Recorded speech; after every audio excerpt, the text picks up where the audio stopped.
আসসালামু আলাইকুম। কিছুদিন আগে যে মুরগির ডিম বসিয়ে দিয়েছিলাম, তা থেকে আজকে দেখাবো কতগুলো বাচ্চা উঠেছে, কতগুলো বাচ্চা পেলাম তা আপনাদের দেখাবো। এখনো সম্পূর্ণভাবে বাচ্চাগুলো ওঠেনি, বাচ্চাগুলো এখনো অনেক ছোট ছোট, এখনো অনেকগুলো এতে ডিম আছে।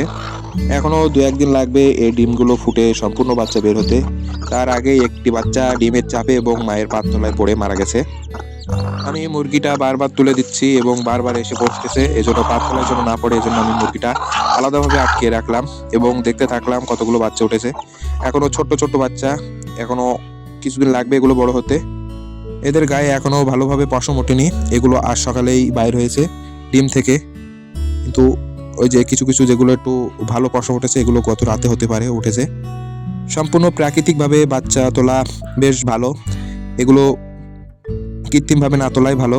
প্রাকৃতিকভাবে বাচ্চা তুলতে গেলে অনেক সুবিধা হয়। মোট 8টা ডিম আছে এবং বাচ্চা আছে 12টা। তার থেকে একটা মারা গেছে, তাহলে বাচ্চা আছে এখন বর্তমানে 11টা। বাচ্চাগুলো এখানে রাখিছি বলে মুরগিটা ডাকাডাকি করতেছে। সবগুলো বাচ্চার কালার প্রায় একরকম হয়েছে। এই কালারটাও একই রকম মায়ের মতো কালার হয়েছিল, কিন্তু বাঁচলো না। এর হয়াত এই পর্যন্ত ছিল বলে এই পর্যন্তই বেঁচে ছিল। আল্লাহ জানে এগুলো কতদিন হয়াত রাখে। যেগুলো ছোট বাচ্চা আমি সেগুলো আলাদা করার চেষ্টা করছি, এক ধারে দেওয়ার চেষ্টা করছি। একটি বাচ্চা দেখেন খুব সুন্দর কালার হয়েছে এবং দেখতেও খুব ভালো লাগে।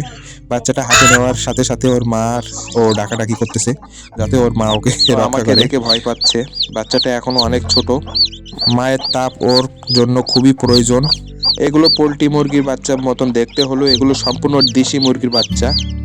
ডিমগুলো দেখলে বোঝা যাচ্ছে অনেক ছোট ছোট। বিশেষ করে এই বাচ্চাটার জন্য আমার খুব খারাপ লাগছে।